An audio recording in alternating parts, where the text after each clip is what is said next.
YCP నేత మాజీ మంత్రి పేర్ని నానిపై మంత్రి సత్యకుమార్ యాదవ్ తీవ్ర స్థాయిలో విరుచుకుపడ్డారు. చెట్టు పేరు చెప్పుకుని కాయలు అమ్ముకునే వ్యక్తి పేర్ని నాని అని సత్యకుమార్ విమర్శించారు.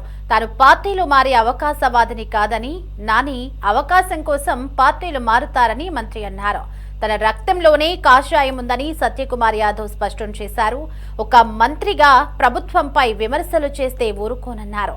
జగన్ను తాను వ్యక్తిగతంగా ఎప్పుడూ తిట్టలేదన్న సత్యకుమార్ ఆయన వ్యతిరేక సిద్ధాంతాలపైనే మాట్లాడుతానని, సంకీర్ణ ప్రభుత్వంలో తాను మంత్రిని అని చెప్పుకొచ్చారు. ఇక జగన్ ఒక నిలకడలేని మనిషి అంటూ మంత్రి వ్యాఖ్యానించారు. అమరావతి తొందరలోనే పూర్తవుతుందన్నారు. రాజధానిపై జగన్ మాట్లాడటం చూస్తే అవగాహన లోపం స్పష్టంగా కనిపిస్తుందన్నారు.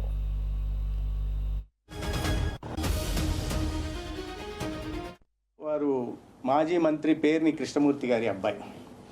అంటే పేర్ని నాన్నగారు చెప్పాలంటే నాన్నగారి గురించి చెప్పుకోవాలా, చెట్టు పేరు చెప్పి కాయలు అమ్ముకోవాలి. అది ఆయన ఏం మాట్లాడారో మరి ఆయన మాట్లాడుతుంటాడు. రెండోది ఆయన ఏం చెప్పిన మాట ఏంటంటే సత్యకుమార్ గారు ఇలా అన్నారు అన్నారు. పేర్ని నాన్నగారు ఆయన అనింది ఏంటంటే సత్యకుమార్ గారు తెలుగుదేశమా బీజేపీ అని. సత్యకుమార్ అనే వ్యక్తి 17 సంవత్సరాల వయసులో విద్యార్థి పరిషత్లో చేరాడు. తర్వాత భారతీయ జనతా పార్టీలో ఉన్నాడు. జాతీయ కార్యదర్శిగా చాలా సంవత్సరాల నుంచి ఉన్నాడు. ఇప్పుడు రాష్ట్రంలో మంత్రిగా ఉన్నాడు. ఒక సిద్ధాంతాన్ని నమ్ముకొని ఉంటున్న వ్యక్తిని నేను.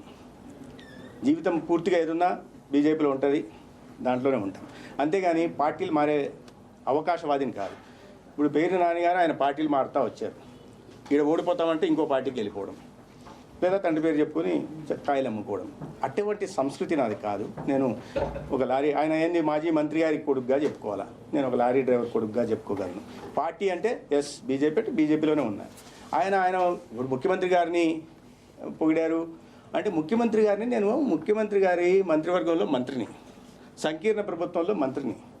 ముఖ్యమంత్రి గారు ఏదైనా రాష్ట్రం మీద విమర్శ వచ్చినప్పుడు, ముఖ్యమంత్రి గారి మీద విమర్శ వచ్చినప్పుడు, ప్రభుత్వం మీద విమర్శ వచ్చినప్పుడు ఖచ్చితంగా స్పందించాల్సిన బాధ్యత నా మీద ఉంటుంది.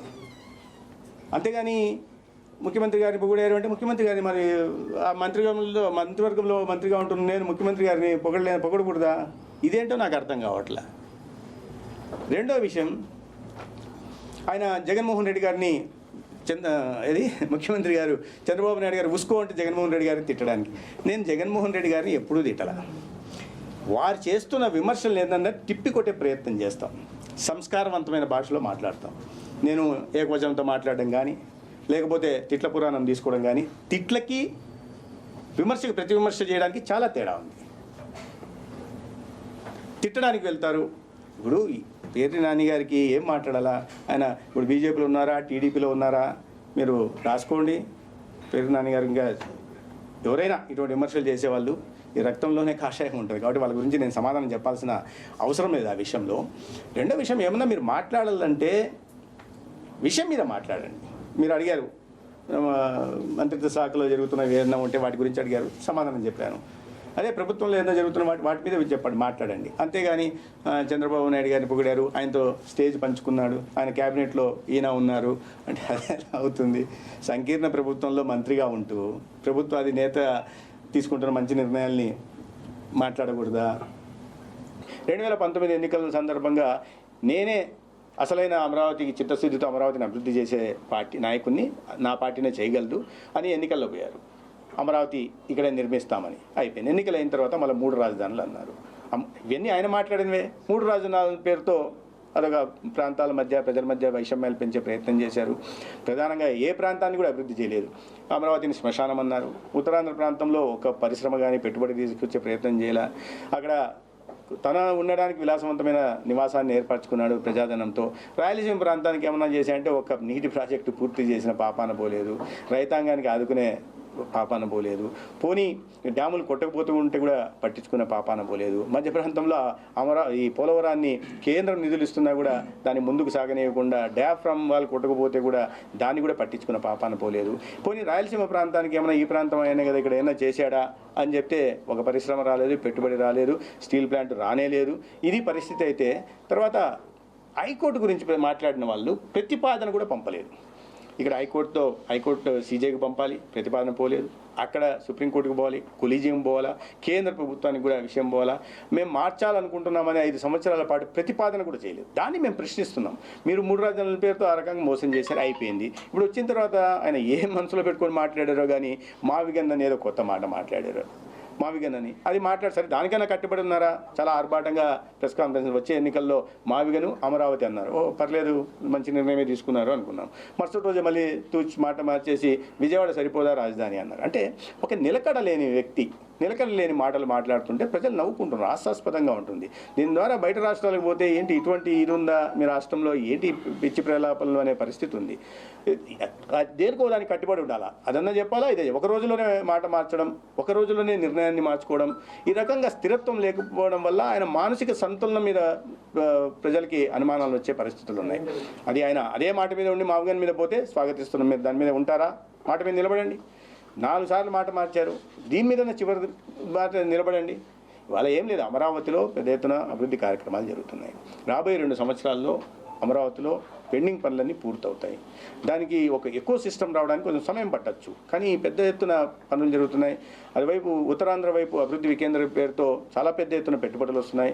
రాయలసీమ ప్రాంతం కూడా ఒక డ్రోన్ హబ్గా కానీ లేదా డిఫెన్స్ ఎక్విప్మెంట్ మ్యానుఫ్యాక్చరింగ్ హబ్గా కానీ జరుగుతున్నాయి. అది తర్వాత రాయలసీమలో హార్టికల్చర్ హబ్ కూడా ఏర్పాటు చేసే ప్రయత్నం జరుగుతుంది. ఇక్కడికి మీడియం కంబాట్ ఎయిర్క్రాఫ్ట్ మ్యానుఫ్యాక్చరింగ్ వస్తుంది, లేదా రాయల్ ఎన్ఫీల్డ్, అనేక రకాలైన అభివృద్ధి జరుగుతున్న క్రమంలో ప్రజల దృష్టిని అభివృద్ధి వైపు నుంచి సంక్షేమం నుంచి మరల్చడం కోసం చేసిన కుటిల యత్నాలుగా ప్రజలు భావిస్తున్నారు. మేమే కాదు, మాకు అర్థమైపోతుంది, ప్రజలకు కూడా అర్థమవుతా ఉంది. అవినీతి అంటే అవినీతి ఏదో నిరూపించాలి కదా. మీరు రండి, ప్రజల్లోకి వెళ్ళండి. నేను అనేది అదే, అవినీతి అని మీకు అనిపిస్తున్నాడు, ప్రజల్లోకి వెళ్ళి మాట్లాడండి. ఎక్కడ అవినీతి ఉందో చూపండి, మాట్లాడాలా, ప్రజల్లోకి రావాలా, అసెంబ్లీకి వెళ్ళి మాట్లాడాలా. ఎప్పుడు కూడా ప్రజాస్వామ్యంలో మీరు ఏదన్నా ఒక వాదన చేస్తున్నప్పుడు, ప్రభుత్వం మీద ఒక విమర్శ చేస్తున్నప్పుడు దాన్ని నిరూపించుకోవాల్సిన బాధ్యత, దాన్ని బయట పెట్టాల్సిన బాధ్యత కూడా ప్రతిపక్షాందే ఉంటుంది. ప్రజల్లోకి వెళ్ళాలి, ప్రజల్ని మీరు కన్విన్స్ చేయగలగాల. ప్రజల్లోకి వెళ్లకుండా, ప్రజల్లో ఈ సమస్యలను ప్రస్తావించకుండా కేవలం 4 గదుల్లో ఏసీ రూములకు పరిమితమైపోయి అప్పుడప్పుడు వచ్చి ఒక ప్రెస్ కాన్ఫరెన్స్ పెట్టడం, వచ్చిన ప్రతిసారి చెప్పిన మాటనే చెప్పడం తప్పిస్తే మీరు ఏం నిరూపించగలరు? కోర్టులు ఉన్నాయి, కోర్టులను మీకు తెలుసు, కోర్టులను ఎలా రకంగా వాడుతున్నారు. మీరు అవినీతి అంటున్నప్పుడు ప్రజల్ని ఒప్పించండి, ముందు ప్రజల్లో అవగాహన కల్పించండి. మీరు చెప్పిన అవినీతి లేదు, ప్రత్యామ్నాయ మార్గం ఉంది, కోర్టుకు వెళ్ళండి. కోర్టులో కూడా మీరు చెప్తున్న అవినీతి ఆరోపణలు చేయండి, విచారణ జరుగుతుంది, కోర్టు ద్వారా విచారణ జరుగుతుంది, దాని మీద నిలబడండి. ఏది కాకుండా మాట్లాడుతున్నారంటే వాళ్ళు చేస్తున్న వాదనలో పసలేదనే విషయం అర్థమవుతుంది. దానికోసం దృష్టి మరల్చడం కోసం రోజుకో కొత్త మాట తీసుకోవడం, రోజుకో నిర్ణయం తీసుకోవడం, ప్రజల్లో వాళ్ళకే ఒక నవ్వులాటగా తయారైపోయారు, ఒక లాఫింగ్ స్టాక్ అయిపోయింది ఇవాళ వైఎస్ఆర్ పార్టీ కానీ లేదా జగన్మోహన్ రెడ్డి గారు అంటే. రోగుల విశ్వాసాన్ని ఏది వచ్చినా చర్యలు తీసుకుంటాం. మీరు ఇటీవల చూస్తే ఈ స్థాయిలో ఎప్పుడు కూడా ప్రభుత్వ డాక్టర్ల మీద కానీ ప్రభుత్వ ఉద్యోగుల మీద కానీ చర్యలు తీసుకున్న దాఖలాలు గతంలో లేవు. మీరు చూస్తే ఇవాళ 4 సంవత్సరాల నుంచి 6 సంవత్సరాల నుంచి డ్యూటీకి పోని వాళ్ళని, అనాథరైజ్డ్ అబ్సెంటిజం ఎవరైతే ఉన్నారో వాళ్ళని ఒకే దఫాలో 51 మందిని టర్మినేట్ చేశాం, సస్పెండ్ కూడా టర్మినేట్ చేశాం. అదేవిధంగా రెండోసారి కూడా చేయడం జరిగింది. అయితే ఇటువంటి ఆరోపణలు ఎక్కడొస్తున్నా డాక్టర్ మీద చర్యలు తీసుకుంటున్నాం. ఏ చిన్న ఆరోపణ వచ్చినా కూడా అది ప్రభుత్వ ఆసుపత్రులు కానీ, ఇటీవల మీరు రాయలసీమ ప్రాంతంలో కూడా 5-6 మంది, నేను పేర్లు తీసుకోదలుచుకోలే, ఇటువంటి ఆరోపణలు వచ్చినా వెంటనే చర్యలు తీసుకుంటాం.